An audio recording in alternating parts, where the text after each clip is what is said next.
Continuando con el tema de óptica física, vamos a seguir viendo la interacción de la luz o de las ondas electromagnéticas con su entorno. En la parte anterior estuvimos analizando la interacción en las ondas entre sí. Vamos a ver qué sucede cuando se encuentran con un objeto. En principio, vamos a tratar de determinar los efectos de una luz coherente, como la hemos definido, sobre un objeto que tiene un borde afilado o bien una abertura pequeña. Vamos a interpretar esta reacción o este patrón que se va a formar, que lo vamos a denominar de difracción, como vamos a ver. Vamos a determinar la intensidad con una sola ranura, qué sucede cuando tenemos más de una ranura, y particularmente vamos a ver algunas de las aplicaciones que tiene esta manifestación de este fenómeno físico. Los efectos de interferencia, cuando se combinan más de una onda luminosa entre sí con un objeto, es lo que se conoce como difracción. Esto lo podemos observar fundamentalmente cuando lo hacemos interactuar bajo ciertas condiciones, en el caso particular en una abertura muy pequeña, y teniendo en cuenta que, como vimos aplicando el principio de Huygens, que una fuente en realidad lo podemos considerar como una sucesión de fuentes individuales, se cumplirían las condiciones para observar este fenómeno de difracción. Estos patrones, o sea, esta interacción, cuando se dan estas condiciones que estábamos diciendo, forman un patrón, y una de las formas en que lo observamos de manera cotidiana es con el efecto, por ejemplo, arcoíris, que se observa en un disco, por ejemplo, un CD, o este, también en los colores, por ejemplo, en las alas de las mariposas, o en una mancha, por ejemplo, en el aceite que flota sobre el agua. Es una capa muy delgada de agua, un charco muy delgado de agua. Si nos atenemos a lo que estudiamos con la óptica geométrica, un objeto opaco iluminado por una fuente puntual proyecta una sombra totalmente uniforme. O sea, vamos a tener, como por ejemplo en el caso del eclipse, vamos a tener una zona que está oscura y una zona que está completamente clara, digamos, con un borde o una frontera muy nítida. En el caso de que observemos una luz, digamos, hagamos el mismo experiencia con una luz de tipo coherente y monocromática, como vemos en el ejemplo, analizando en este caso la fotografía, se alcanza a observar un patrón ya no regular, o por lo menos no con las bandas de la misma amplitud, como vimos anteriormente, en el caso de la interferencia de dos fuentes, pero sí se observa un patrón regular. No se alcanza a ver acá en la fotografía, pero, por ejemplo, en donde está la línea que observamos aquí, esto coincidiría con el borde de la sombra de la hoja de afeitar, que debería ser totalmente opaco para un lado y totalmente claro para el otro.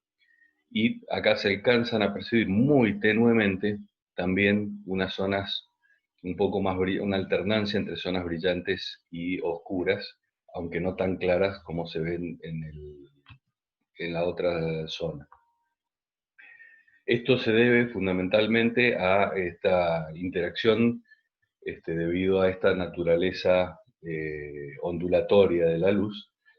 pero que también lo podríamos poner en función de, digamos, podríamos analizarlo desde el punto de vista de la interferencia. Vamos a utilizar un análisis diferente, un enfoque diferente, aunque vamos a tomar muchas de las características que ya estuvimos viendo en los análisis anteriores. En realidad no hay una diferencia sustancial entre el fenómeno de interferencia y difracción, simplemente que tienen que darse algunas características en particular entre sí. ¿Por qué no lo observamos cotidianamente? Simplemente porque en realidad, nuevamente, las fuentes no son coherentes, tenemos una multiplicidad de ondas que vienen en distintas fases, con distintas longitudes de onda, con distintas polarizaciones. Por lo tanto, todos los patrones, en realidad, cada una de ellas sí tiene un patrón, pero al superponerse los patrones, tanto en intensidad como en los distintos colores, lo que se observa finalmente es la sombra más nítida, con lo cual el modelo geométrico no deja de ser válido en las condiciones más naturales, por decirlo de alguna manera. Pero en realidad es interesante por las aplicaciones que tiene el estudio del fenómeno de la difracción. Y acá tenemos que hacer digamos, una separación en cuanto al enfoque del análisis, no al fenómeno en sí, ya que el fenómeno es exactamente el mismo. Hubieron dos investigadores que estuvieron trabajando sobre el fenómeno de difracción. Uno es Fresnel, que la diferencia que hay es donde él ubicó la fuente puntual relativamente cerca del obstáculo, con lo cual el patrón de ondas que se generan son ondas de tipo esféricas en principio, pero una vez que interactúan con el objeto, estas comienzan a desplazarse. Bueno, y el análisis en realidad es un poco más complejo. Por otro lado, Fraunhofer, que estuvo estudiando este fenómeno en aproximadamente la misma época, lo que hizo es colocar la fuente puntual lejana al objeto, de tal manera que consideramos los rayos como paraxiales o paralelos directamente entre sí, con lo cual los frentes de onda son planos, y esto en realidad simplifica mucho el análisis. Por eso es que vamos a restringir todo el estudio de acá en más a la difracción desde el punto de vista o con las condiciones en que planteó Fraunhofer. Vamos a retomar el principio de Huygens, en donde vamos a considerar ese frente de onda, en este caso es curvo, pero desde el punto de vista de Fraunhofer es un frente de onda plano, como una multiplicidad de fuentes, cada una de ellas en fase, emitiendo en la misma amplitud, y por lo tanto los efectos sobre un determinado punto va a ser la superposición de los efectos de cada una de estas ondas individualmente. Si consideramos estos rayos paralelos, como vemos en la imagen, incidiendo sobre una ranura de manera similar a lo que, al experimento que realizó Young, pero en este caso esta ranura es, digamos, angosta, pero mucho más ancha que la que utilizó Young en su experimento, y a su vez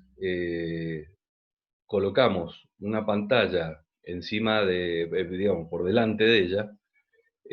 siendo una luz la que incide sobre la ranura, coherente, o sea, monocromática, que parta en fase,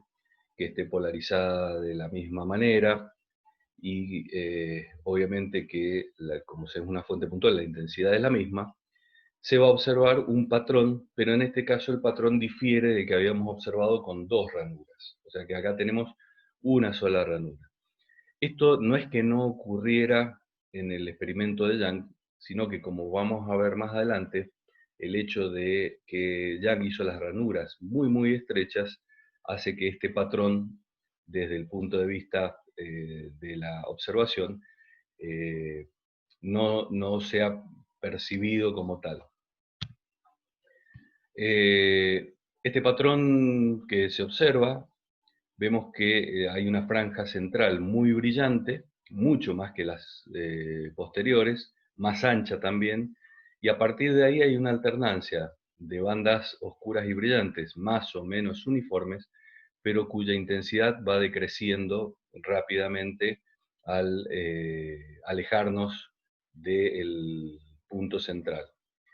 Vamos a ver, o vamos a determinar que en realidad prácticamente el 85% de la intensidad o de la energía o la potencia de esta luz está concentrada en esta banda central.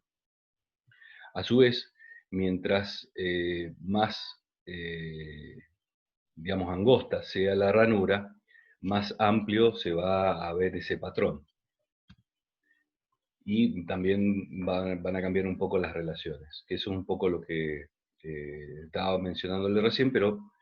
lo vamos a estudiar ya en detalle y voy a volver sobre ese mismo comentario. De tal manera que si observamos esa ranura lateralmente y hacemos un modelo simple, en donde cada una de estas líneas representa la onda plana que incide sobre la ranura, acá vemos,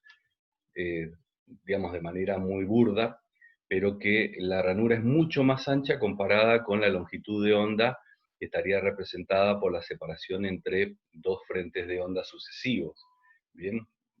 distinto es en el modelo Young que vimos recién, en donde eran comparables, o sea, eran aproximadamente del mismo tamaño. Pero bueno, volviendo, aplicando el principio de Huygens, cada uno de los puntos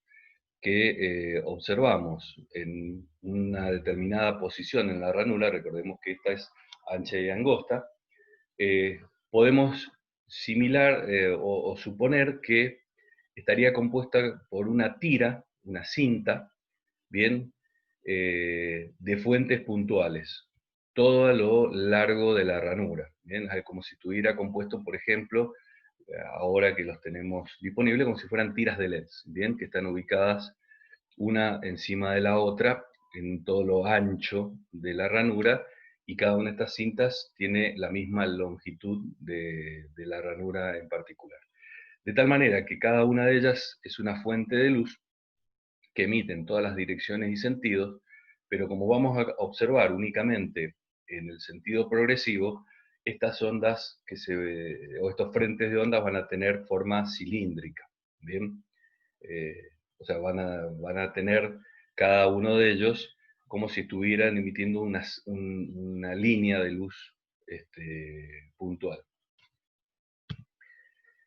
Si la pantalla la ubicamos suficientemente lejos de la ranura, siendo que la distancia de la pantalla es mucho mayor que el ancho de la ranura, podemos considerar que los haces provenientes de cada una de esas cintas, de cada una de esas líneas de luz, van a tener aproximadamente el mismo ángulo, van a ser paralelos, pero al igual que habíamos visto antes, se va a observar una pequeña diferencia de distancia entre una fuente y la otra respecto de la pantalla. O sea, acá lo que tenemos es como si fuera una ampliación de la zona de la ranura.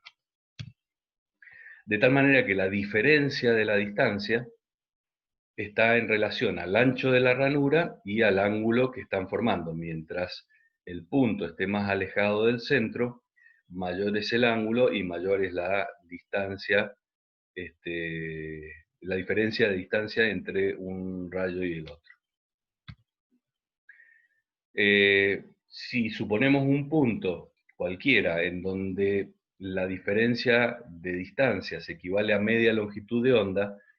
con lo que estuvimos viendo antes, hay una diferencia de fase medio ciclo y por lo tanto hay una interferencia destructiva. O sea, se van a cancelar mutuamente las ondas provenientes de estas dos fuentes en particular. Recordemos que hemos elegido solamente dos, una pegada al borde y otra en el centro de la ranura,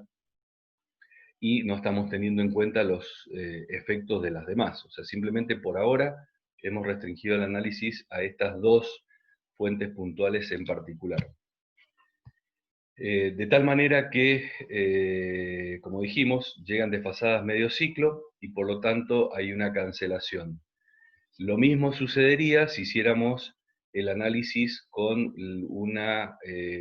fuente puntual que estuviera ubicada en el otro extremo de la ranura. El efecto sería exactamente lo mismo, o si hacemos el análisis a una distancia y por debajo del punto de origen.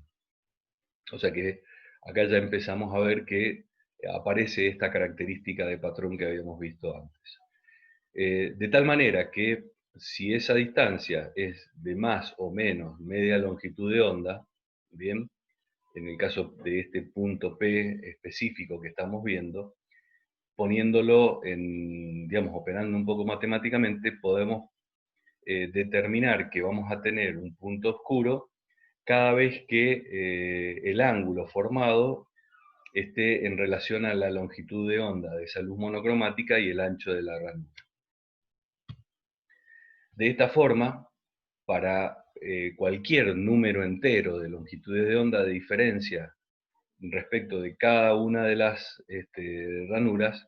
vamos a observar este fenómeno. Si ahora lo hacemos con,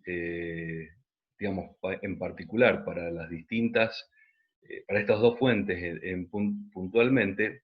vamos a obtener que tenemos una banda oscura a una distancia I dada por el ángulo θ del centro, y después a partir de ahí, siempre exactamente a la misma distancia, se va a ir repitiendo la zona oscura. Fíjense que acá hay una diferencia. Esta modalidad, esta forma, la habíamos utilizado antes para las bandas brillantes. Ahora la utilizamos para la banda oscura. Y hay otra particularidad. Esta M nunca puede ser cero, porque lo que observamos es que correspondiente al ángulo cero, o sea, en el centro, en realidad se va a dar lo mismo que habíamos visto antes. La colaboración de todas las fuentes va a ser constructiva, no destructiva, por lo tanto nunca vamos a tener una banda oscura en el centro. Eso es importante, es una diferencia fundamental con el fenómeno o el análisis que habíamos hecho antes. Pero sí vemos la coincidencia que en el centro del patrón siempre se da un punto brillante. Bien, de tal manera que entre estas franjas oscuras vamos a ir viendo franjas brillantes, si bien su intensidad va decreciendo, y acá sí es mucho más notorio el efecto que en la foto que habíamos visto anteriormente para el fenómeno de interferencia. Entonces, vamos a ver, por un lado, que cada una de estas bandas brillantes es exactamente la mitad del ancho de la banda central, o también lo podemos observar que la banda central, desde el centro hacia un lado y hacia el otro, tiene exactamente el mismo ancho que cada una de estas bandas brillantes. Como habíamos dicho, la longitud de onda es mucho menor que el ancho de la ranura y por lo tanto los ángulos, estos que se van a dar para establecer el patrón, son ángulos muy pequeños, expresados en radianes. El ángulo θ es el seno del ángulo θ es aproximadamente igual al valor del ángulo θ expresado en radianes. Volviendo a la expresión que habíamos encontrado, podemos poner al ángulo en función de la longitud de onda, del número de longitudes de onda de diferencia desde un punto al otro y el ancho de la ranura. De tal manera que vamos a poder determinar, en este caso, la relación entre la longitud y la distancia y, bien, por trigonometría determinamos el ángulo y lo podemos poner en función de estos términos para cada una de las diferencias de longitudes de onda. Entonces, volviendo a lo que habíamos dicho, relacionando la distancia de la pantalla con la distancia entre los patrones oscuros respecto del centro, como la tangente, y siendo ángulos muy pequeños, habíamos dicho que la tangente del ángulo era aproximadamente el ángulo expresado en radianes, llegamos a esta expresión. De tal manera que si ahora consideramos la contribución a ese punto P de cada una de esas pequeñas tiras o cintas luminosas, y aplicando, digamos, esto del principio de Huygens, y aplicando lo que habíamos visto, de que podemos representar la magnitud o el principio de superposición a través de un diagrama fasorial, la contribución de cada una de esas fuentes está ligeramente desfasada debido a esa ligera diferencia de distancia. Nuevamente recalcar que acá está muy exagerado el ángulo, pero podemos considerar que prácticamente estos rayos son paralelos. Pero sí se va a presentar una diferencia de fase. Esa diferencia de fase es lo que nos va dando esta pequeña diferencia de ángulo de cada uno de los vectores. De tal manera que, en realidad, en el punto P, lo que va a percibir el observador es simplemente el vector resultante de la superposición de todos ellos. Y si tomamos en cuenta, en particular, la diferencia de fase del último, de la que está más alejada, respecto de la que está más cercana, que prácticamente estaría con un ángulo cero, o sea que estaría en la misma línea, por ejemplo, como está representado acá, a ese ángulo entre la primera y la última, o sea, entre la primera línea y la más alejada, lo vamos a denominar ángulo beta. En particular en el centro, bien, cada par, o sea, las que están más alejadas, la distancia al centro es la misma. Si consideramos las que están inmediatamente a continuación, la distancia al centro sigue siendo la misma, y si hacemos el análisis para cualquier número entero, inclusive si fuera un impar, una quedaría acá en el centro. Prácticamente el ángulo de fase considerado de cada una de ellas, si bien puede ser diferente, pero se produce, digamos, o en la media, estarían todos en fase constructiva, de tal forma que se va a observar que en el punto cero la amplitud es simplemente la suma de las amplitudes de cada uno de ellos. Por eso es que se logra esa mayor amplitud. Esto, digamos, esto es lo que explica por qué en el centro no tenemos una banda oscura y sí tenemos una banda brillante con el máximo brillo que se va a poder lograr, que en este caso va a estar relacionado con la máxima magnitud del campo eléctrico. Volviendo al punto P, entonces, como dijimos, también la intensidad o la amplitud del campo eléctrico va a ser la sumatoria vectorial o fasorial, como en este caso, de las amplitudes de cada una de las fuentes puntuales en las que supusimos que está dividido el frente de onda en la ranura, y consideramos ese ángulo beta como la diferencia de fase entre la más cercana y la más lejana. Uy, perdón.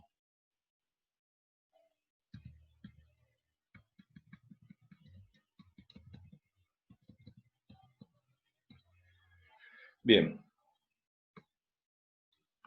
Si consideramos,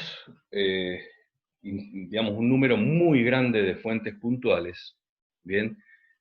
en realidad prácticamente lo que estamos describiendo es un arco de circunferencia. Siempre teniendo en cuenta ese ángulo de fase entre la primera y la última, podemos determinar que el punto medio va a estar en un ángulo equivalente a beta sobre 2. Por lo tanto, podemos poner digamos, teniendo en cuenta que E0 sería la sumatoria de cada una de ellos, podemos poner a la amplitud digamos, del campo eléctrico en el punto P en función de E0, que es la máxima amplitud, que sería la suma del valor absoluto de cada uno de esos campos, como habíamos visto anteriormente. El punto C, que es el punto de encuentro, simplemente es trazando la perpendicular a la primera fase, que la supusimos según el eje, y la perpendicular a la línea que me define, de fase que me define el ángulo beta. Bien, en la intersección de ambas encontramos el punto C y ahí hacemos todas estas relaciones trigonométricas. De tal manera que la amplitud, que sería la línea AB, está en función de las amplitudes de la sumatoria o la longitud del arco, que en este caso está dado por E0, y las relaciones de fase que encontramos por trigonometría. De tal manera que expresado en función de las amplitudes, la amplitud del campo P, del campo en el punto P, es la amplitud máxima dividido por la relación entre el seno de la mitad del ángulo beta dividido la mitad del ángulo beta. Teniendo en cuenta la expresión de intensidad que habíamos encontrado en el caso de las ondas y que utilizamos en el diagrama anterior, vemos que, por ejemplo, cuando el ángulo θ es 0, o sea, en el centro, beta es igual a 0, por lo tanto, la intensidad, en este caso, va a ser la intensidad máxima, ¿bien? Que es la que habíamos encontrado. En cualquier otro punto, vamos a aplicar la expresión anterior y poniendo a beta en función de las magnitudes geométricas, o sea, de la longitud de onda, del ancho de la ventana y la posición del punto P en función del ángulo θ, llegamos a, o sea, reemplazando simplemente en esta expresión, nos queda esta expresión que tenemos en este caso. De tal manera que, si ahora lo graficamos, el patrón que habíamos obtenido antes, en función de las amplitudes obtenidas para este caso, vemos que I0 es la máxima posible, y a partir de ahí lo que tenemos es una distribución que responde a la ecuación que habíamos visto, que es el seno de un ángulo dividido el ángulo. ¿Bien? Es una distribución de tipo que es muy característica, en donde vemos que el ancho entre dos puntos 0, o mejor dicho, el ancho de cada uno de los lóbulos de amplitud es exactamente la mitad del lóbulo central, ¿bien? Y a partir de ahí, las amplitudes disminuyen muy rápidamente, siendo que las intensidades van a ir decreciendo a medida que nos alejemos del punto central. Los puntos oscuros, como habíamos visto, se van a repetir cada vez que se dé la relación de un número entero de longitudes de onda divididos el ancho de la ranura, y vamos a encontrar cada uno de estos puntos en donde tenemos una zona o una banda oscura. Otra de las características que vemos que los dos módulos, o sea, acá habíamos dicho que teníamos el 85% de la intensidad. Bien, la intensidad de los lóbulos laterales las tenemos que calcular a partir de una expresión diferencial, dado que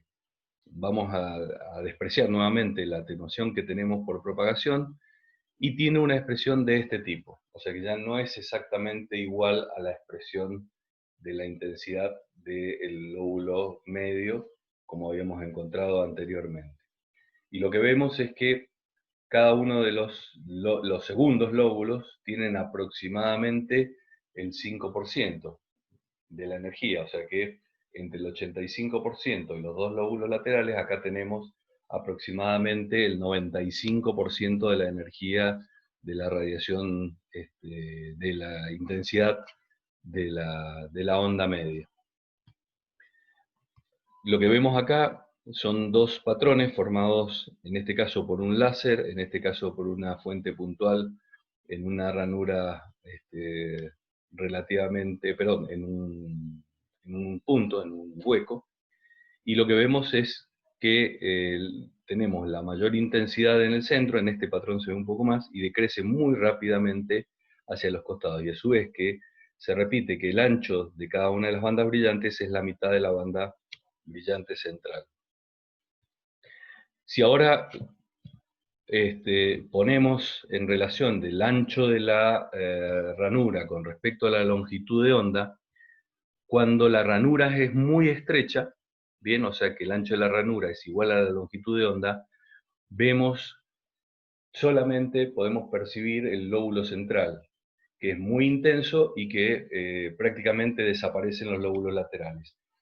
Por esto es que cuando se hizo el experimento de Young, en donde las ranuras eran muy angostas, no tuvimos en cuenta el fenómeno de difracción, simplemente consideramos que había un solo lóbulo de la radiación. A medida que la ranura se va haciendo más ancha con respecto a la longitud de onda, digamos, el ancho del lóbulo se va haciendo cada vez más angosto, pero a su vez también la diferencia de intensidad va siendo cada vez mayor respecto de los lóbulos laterales. O sea que la distribución de energía en realidad en cada uno de estos es exactamente la misma, simplemente que en esta está contenida toda bajo la curva y en este caso vamos a ir viendo que se va a ir distribuyendo en los lóbulos laterales. Por eso es que en general, si llegamos al extremo, en donde, a ver, eh, el extremo en donde la relación del ángulo es, por ejemplo, mayor a 1 centímetro, o sea, simplemente es un hueco, la atenuación de los lóbulos es tan grande que prácticamente no los percibimos y lo que observamos es simplemente el haz que pasa por el centro. O sea, es tanta la intensidad de la luz que no alcanzamos a percibir los lóbulos laterales. Por eso es que en aplicaciones prácticas, cuando las aberturas son muy grandes, como por ejemplo la luz de la mañana, que es más bien anaranjada, que tiende a ser monocromática, de una fuente puntual, etc., pero pasa por la ventana, simplemente lo que vemos es que digamos, el tamaño o la proyección de la luz en la ventana y no observamos este fenómeno de difracción. Vamos a ver ahora qué sucede si en lugar de tener una sola ranura, tenemos más de una ranura. Vamos a comenzar el análisis de dos ranuras, pero con una diferencia respecto a lo que vimos antes. Ahora el ancho de las ranuras ya no es muy pequeño comparable con la longitud de onda, sino que es mucho más grande, de la misma forma en que observábamos el patrón de difracción. Entonces, por un lado sabemos que cada una de las ranuras, cuando es comparable el patrón, como habíamos visto, por ejemplo, de unas 4 o 5 veces el ancho de la ranura respecto de la longitud de onda, observamos un patrón como como el que vemos acá, en donde tenemos los puntos en donde se anula y la mayor intensidad en el lóbulo central. Pero por el hecho bueno, y estos están separados una distancia que está en función de un número de veces de longitudes de onda. En el caso particular de la interferencia que va a haber debido a que hay dos ranuras, sabíamos que la intensidad iba a ser exactamente la misma para cada uno de los puntos en donde hubiera interferencia constructiva y 0 obviamente para la interferencia destructiva. Y esos máximos, de acuerdo para las mismas longitudes de ondas y para esas ondas coherentes, van a coincidir con digamos, van a estar distribuidos de acuerdo a un patrón de las características que estudiamos en el capítulo anterior y que vemos en la segunda figura. Cuando superponemos ambos patrones, lo que vamos a obtener en definitiva es el patrón observado. O sea, cada uno de estos sería individualmente, pero en la práctica lo que vamos a observar es el patrón que se ve en la línea más clara, siendo que la envolvente, esta no la vemos, no la percibimos, sino que vamos a percibir una serie de picos de intensidad alternados con valles, en donde el pico en el punto central es mayor, luego vamos a observar dos picos laterales que van a ir decreciendo en su intensidad, en su brillo, y así hasta llegar a la par, digamos, alternándose con zonas oscuras, hasta una zona oscura mayor, que inclusive a pesar de que coincide con un pico, pero debido al fenómeno de difracción, en este punto en particular, la intensidad va a ser nula. Esto equivale, digamos, a esta interacción entre la interferencia y la difracción, que esto es lo que observaríamos en el experimento de Young si las ranuras fueran anchas, es lo que se denomina una modulación entre las dos ondas, a través del patrón de difracción, que es un patrón envolvente. Teniendo en cuenta las características, por un lado, de la interferencia y por otro lado las características de la difracción, esta ecuación nos representa este patrón que estamos viendo acá abajo. Y teniendo en cuenta el ángulo phi de desfasaje entre las dos ranuras y el ángulo beta de desfasaje debido a las fuentes puntuales entre las ranuras, considerando la relación entre los mínimos, mientras más angostas sean estas ranuras, bien, como habíamos visto, más ancho va a ser el patrón de difracción, que era algo que habíamos estado viendo recién, pero también, digamos, va a cambiar y la separación de las ranuras es lo que nos va a dar el ancho del patrón de interferencia. O sea que mientras más cerca estén las ranuras, el patrón se va a tender a alejar, y si están más juntas se va a tender a acercar. Y esto es lo que estamos viendo acá. En el caso de que hubiera una sola ranura, observamos el patrón de difracción para esa sola ranura. Si ahora tenemos dos ranuras de las mismas características, vamos a observar que tenemos una sucesión o una alternancia de bandas brillantes y bandas oscuras, pero que siguen respetando esa relación de intensidades que habíamos observado con un patrón de intensidad. En este caso, en particular, para el caso que estábamos analizando antes, vemos que, digamos, una fotografía que está un poco más detallada, vemos el pico central muy brillante, dos picos laterales alternados por dos zonas oscuras un poco menos brillantes, luego los otros dos, una zona bien oscura, bien, vamos a volver sobre la gráfica, bien, esta sería esta zona bien oscura ancha que tenemos acá. A partir de ahí tenemos un par de picos que son levemente visibles a ambos lados. Bien, vamos a ir para atrás, que sería estos dos picos que se ven, que se alcanzan a percibir acá. Bien, ahí habría un tercero por ahí que no se alcanza a ver bien, estaría más o menos por ahí.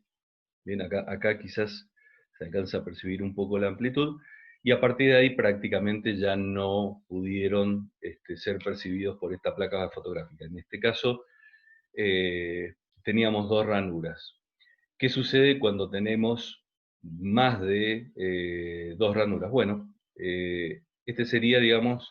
el patrón de interferencia para dos ranuras como lo habíamos visto, entre dos máximos adyacentes. Si lo comparamos, por ejemplo, con el patrón y teniendo en cuenta la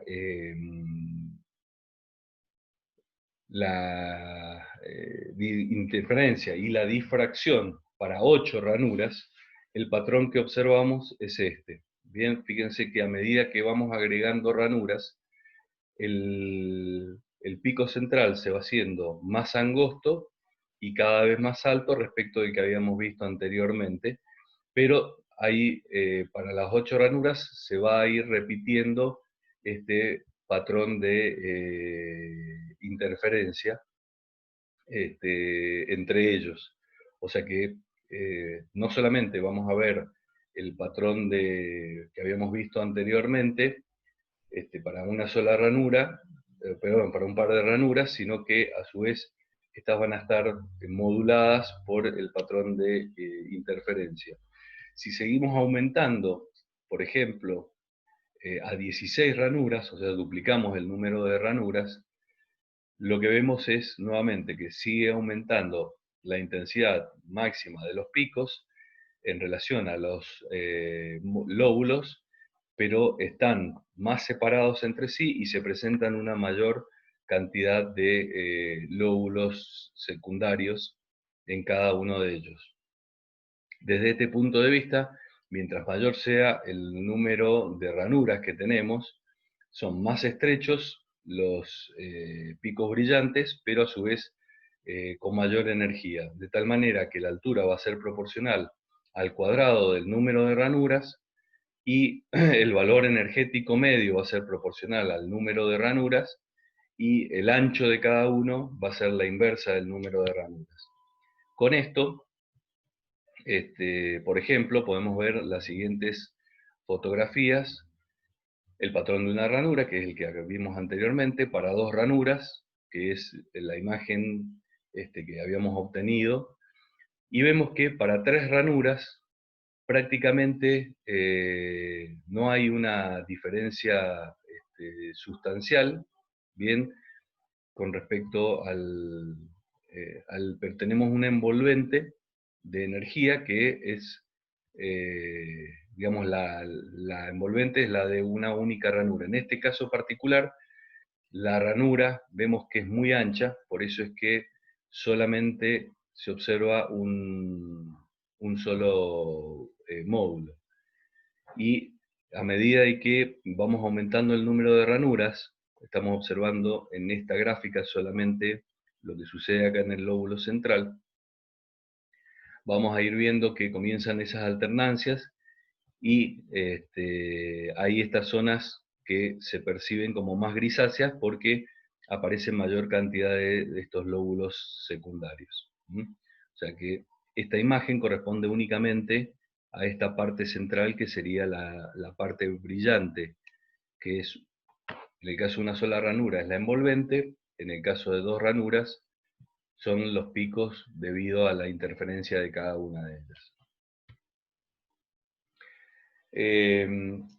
Estas ranuras, digamos, o este principio de interferencia y difracción por múltiples ranuras, se utiliza en varios experimentos o en varios filtros a través de lo que se conoce como rejillas de difracción, que se utilizan para distintos tipos de estudios de la materia. Pero en particular, una de las aplicaciones que se encontró también con el descubrimiento muy posterior de los rayos X, que son ondas electromagnéticas de muy alta energía, de muy alta intensidad, pero que tienen una longitud de onda muy pequeña. Fíjense que tiene una longitud de onda prácticamente de 1000 veces menor que la luz visible, tienen la capacidad de atravesar la materia, debido a que son comparables sus longitudes de onda con el espacio interatómico, intermolecular, y por otro lado, tienen tanta cantidad de energía que inclusive en el caso de un material conductor, tienen la posibilidad de atravesarlo, ¿bien? A pesar de la pérdida energética. Por eso es que en el cuerpo humano, que es inherentemente conductor, porque es en su 70% agua salada, que es digamos, es bastante conductora de electricidad, sin embargo, desde el punto para los rayos X es completamente traslúcido. Esta observación la hizo Max von Laue y lo que hizo un experimento en donde cortó pequeñas láminas de materiales de tipo cristalino, o sea que suponían, debido a su estructura cristalina, digamos, macromolecular o observable, digamos, a simple vista, que internamente estaban compuestas también de estructuras regulares. Cuando hizo incidir los rayos X en estas pequeñas láminas cristalinas, observó un patrón de difracción de este tipo, bien, lo cual le llevó a concluir de que estas estructuras cristalinas a nivel molecular se comportaban como una rejilla de difracción, o sea, como en los espacios entre las moléculas eran como aberturas, mientras que las moléculas o los átomos se comportaban como las partes opacas, y esto producía este fenómeno de difracción, lo cual confirmó desde el punto de vista